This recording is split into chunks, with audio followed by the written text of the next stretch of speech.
One of the things I love about gaming is how it happens in these digital worlds. It doesn't just stay in these digital worlds. It's a networking tool to connect people both in URL and IRL over shared interests and passions. And it's a conduit for them to express themselves in both places. Our next presenter is here to drill deeper into that idea, discussing the burgeoning role of skins, digital fashion, and branded digital goods, and how they're bridging the gap between digital experiences and real-world sales. Please welcome SuperAwesome to the stage. Hello, everyone at IAB. So I'm Nick Walters. I am the Chief Strategy Officer at SuperAwesome. We are one of the world's largest youth marketing platforms. And today I want to talk about an area of gaming which I think is fast-growing, incredibly relevant for brands, has loads of exciting possibilities, and is also, quite frankly, I think one of the most fun things you see going on in online gaming today. And that's the world of digital fashion, skins, and digital accessories that go with them. And I'm going to argue that there's tremendous opportunity for everyone in the room in that area, but also that simply understanding that as IRL fashion translated over into online gaming misses really important nuance, which is vital for us all to understand.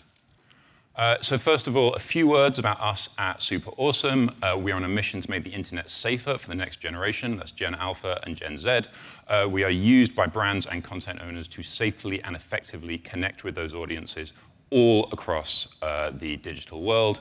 And at the heart of that business, as well as safety, is insight. We invest heavily in research and trying to understand that audience. And it's some of that research and insight I'm going to draw on today. Just quickly, a little bit more about us. So we are trusted by over 300 brands to deliver thousands of campaigns every year. We have pretty much the biggest global tech team working on creating products to do that. And that is across everything from advertising through YouTube solutions, through our influencer network, and also in gaming. And all of those products deliver over 600 billion youth-safe impressions every month. And on the gaming side, we really go end-to-end. So we work with brands to build bespoke experiences. We do a lot in the in-game activation space. We will do creator media, amplifying game advertising, all the way through to professionally produced influencer challenges. So we really are an end-to-end offer. Let's take a look at the obligatory show reel.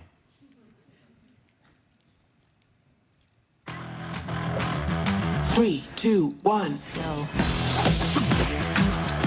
Are you ready? Are you ready? Ready, set, go. Are you ready? Are you ready? Ready, set, go. Everyone watching, we up in the game. Looking at power, no, we can't be tamed. Remember the name. Leveling up, yeah, we breaking the chain. Playing with fire to rattle the cage. Pushing the limit, whatever it takes. This is the moment where legends are made. Where legends are made. Go. Are you ready? Are you ready? Ready, set, go. Are you ready? Are you ready? Ready, set, go. Yeah, we told ya, we the champions, we the chosen. Gonna bust it wide open and own it. In the zone, yeah, don't you know it? Yeah, this is the moment. Breaking the mold, we making a statement. Bringing the boom, the earth will be shaking. We on the move, we hitting the pavement. Best and the brightest of our generation. Of our generation. 3, 2, 1, go. Are you ready? Are you ready? Ready, set, go. Are you ready? Are you ready? Ready, set, go. Are you ready? Are you ready? 3, 2, 1, go. Cool. And big shout out to our friends at Ally Financial there. You might have caught a glimpse of their Fortnite experience. The new version of that is launching on April the 1st. It's amazing. Please do go check it out. All right, so let's dive into it. Let's take a tour of the world of digital fashion and accessories and sort of take a look at why we think this is important. I think part of the reason I get excited by this is there is really good evidence that essentially says that one of the most important things we can do as humans is get dressed in the morning.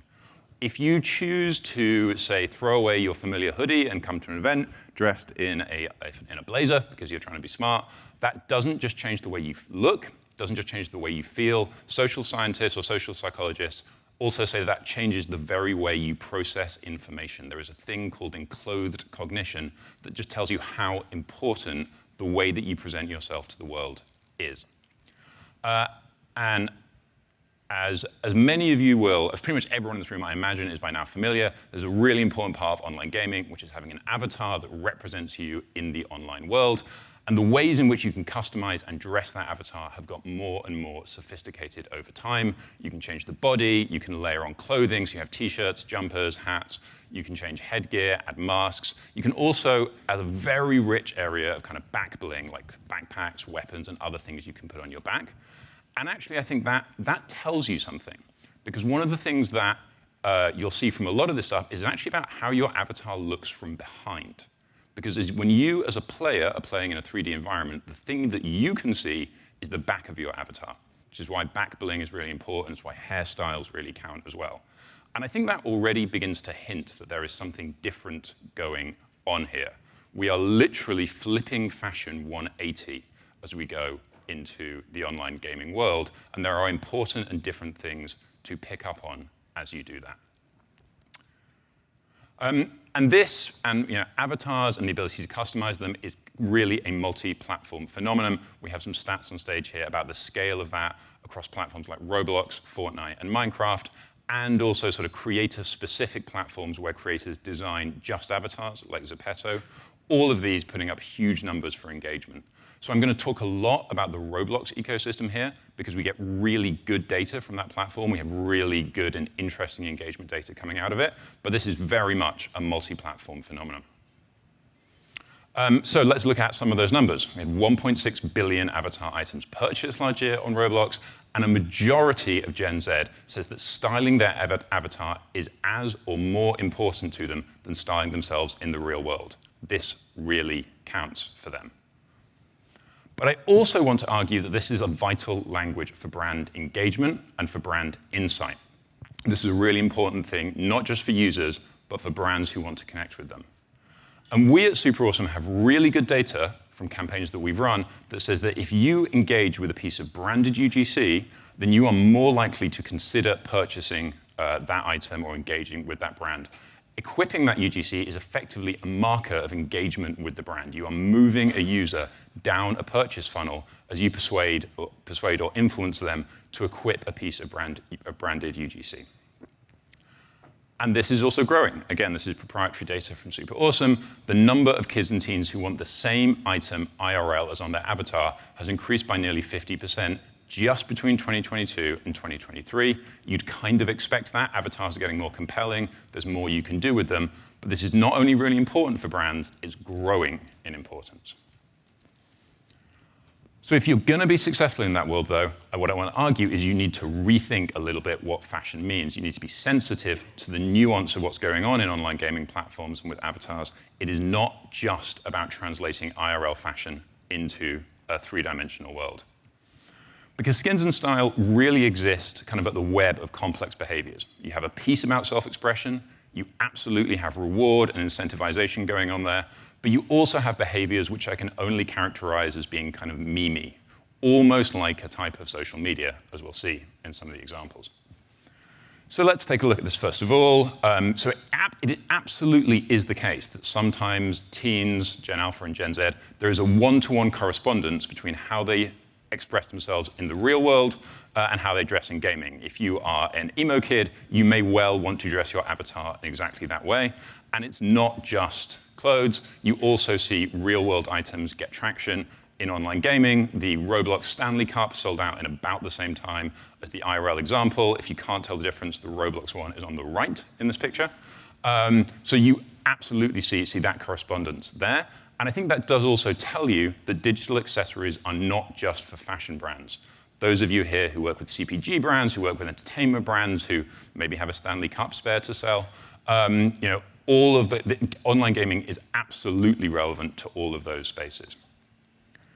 But gaming is not just about that one-to-one correspondence. It's also a space for this generation to express themselves.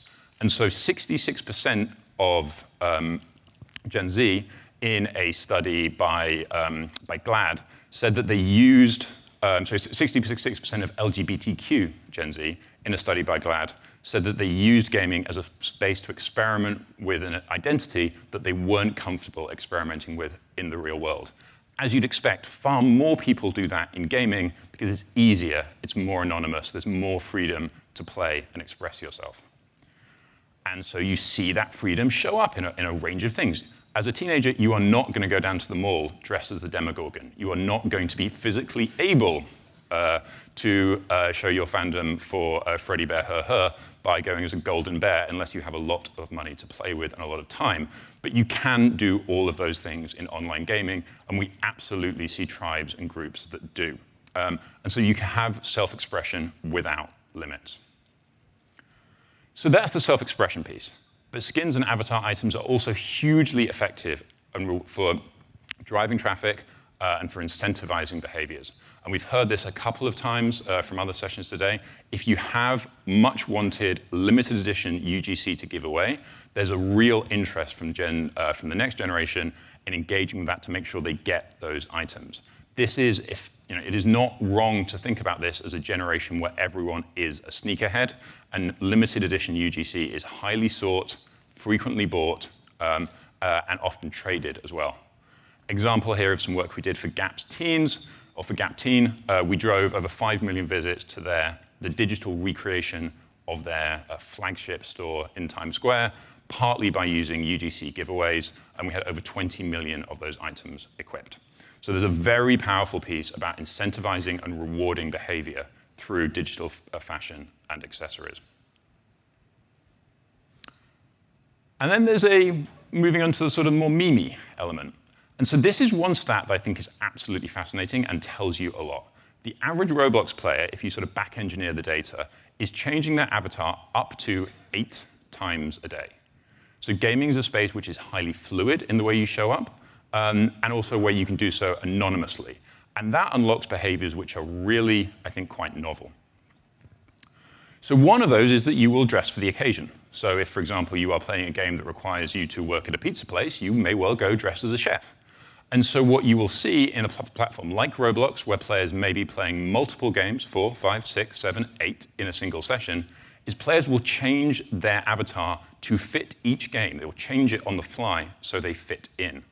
And I think this is really interesting for us as brands, because very often we are inviting users to behave a certain way. Sometimes we want them to be celebratory. We want them to be playful. We want them to be competitive. They will represent that in the way they dress for the environment. We know that we have been successful if you see users showing up dressed for the occasion. And so we've heard a lot about measurement. We've heard a lot about kind of how do we know we're cutting through? How do we know we're generating real engagement? Well, one thing I would suggest you could do is look at how people show up dressed in the experience that you have created. I think this is an incredibly powerful tool for understanding the connection we've created. And there's also a very real sense in which users are using their skins to respond to things they see in the real world. And so this is some data from our new partners at Customuse. Customuse are a major platform for the creation of 2D and 3D virtual goods. So they serve the creative community. And what we see from that platform is that when you have big things happening in the real world, you see an explosion of skins being created that respond to it. So when The Weeknd's Die For You got to #1, guess what? We had a whole bunch of Weeknd skins. When the Eras tour started, you saw Taylor Swift blowing up across the platform. And so you have a generation which is using the digital clothes they wear to respond to what's going on in the real world, to comment on it, to satirize it sometimes, to be playful around it. This looks, I think, in many ways a lot more like the response you'd see on a social media platform than just simply like, hey, I'm going to buy a new t-shirt and have it for the summer. So those are some of the ways skins are being used. And so now let's think a little bit about where they come from, how they get diffused, how audiences discover them. And this, I think, if there is one thing that I would ask everyone to take away from this talk, one thing that I think is incredibly important to understand, it is that the next generation are default creators, not just default consumers. And again, Roblox has some great data on this. 13 million individual designers created 2D or 3D items on the platform last year alone. So this is a generation that really wants to create, and where a lot of the creation is being driven by the community and being driven by individual users. It's not necessarily being created or led by brands or by the platforms themselves. That's not to say that all creators are created equal. So there are obviously some creators who are more influential, and if you want to be successful in seeding UGC and in making it successful, finding the right creators to work with is incredibly important, and we've worked hard at SuperAwesome to build a network of creators who can do that. And so what you see very often is trends and fashions diffusing from one space to another, mediated by creators. So we absolutely do see some fashions start on the street, get picked up by creators on TikTok, and then passed over to Roblox creators who start creating street style in Roblox. But we also see things come from outside the real world. We see things come from fan communities. This is fun. I think this is super fun, although also a little bit niche. This blew up on TikTok at the end of last year. There is a community of people who are fascinated by the idea that My Little Ponies might have been taken over by a zombie, that there was a pestrophobia or pestrobia outbreak. That started on TikTok, made its way to DeviantArt, and then showed up in the world of immersive skins across online gaming.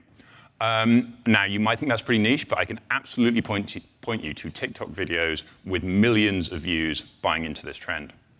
And I think, again, for us as brands, that's really important. It shows the way in which communities can pick up things from the brand ecosystem, can pick up existing worlds, remix them, rethink them, and manifest them back in digital style and accessories. And we as brands can influence that conversation, but we cannot necessarily direct it. And so that's kind of where I've been going with this. I think this is where I think you sort of have different behaviors showing up from conventional fashion. This is a space which is social, it's memey, it's creator-led, it's fast-moving, it's highly dynamic. I do not think it is crazy to think about this as a form of wearable social media and sort of engage with it in that way. So how do you play the space?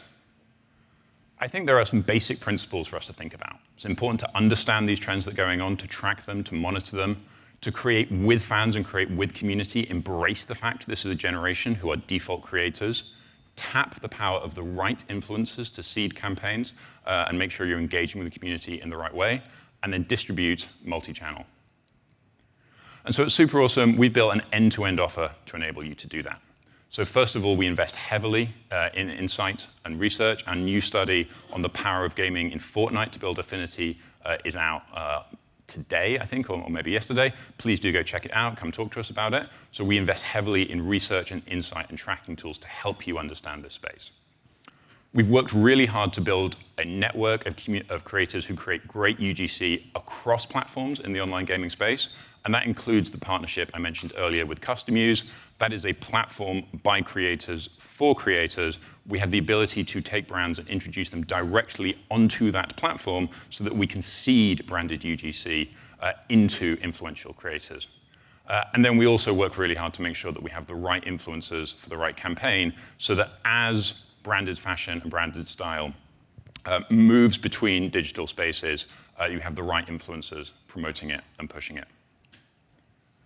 And then finally, it's really important to distribute multi-platform, to actually make sure that your users can get their hands on digital skins or fashion items that you endorse or want to make use of. We were delighted to announce last week that we at SuperAwesome have partnered with GameFam, the biggest developer on Roblox. That partnership spans a number of things. We can activate in games.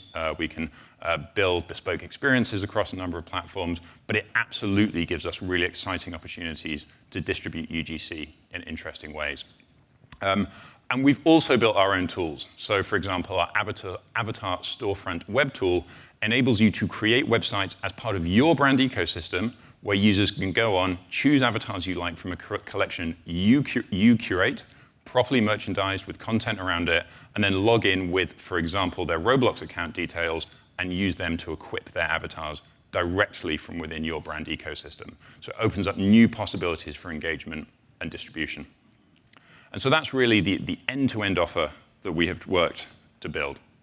And so I will leave you with this. I think this is a really vital new vector to understand for brands. It's a powerful behavior that the next generation are exhibiting. It is, I think, about the most important way that you represent yourself as you go into online gaming spaces. And I think there are huge opportunities here for everyone in this room. Because gaming, as Zoe said in her opening piece, gaming is about emotional connection. But that emotional connection is richest, most powerful, if we've given consideration to how we got dressed in the morning. Thank you very much.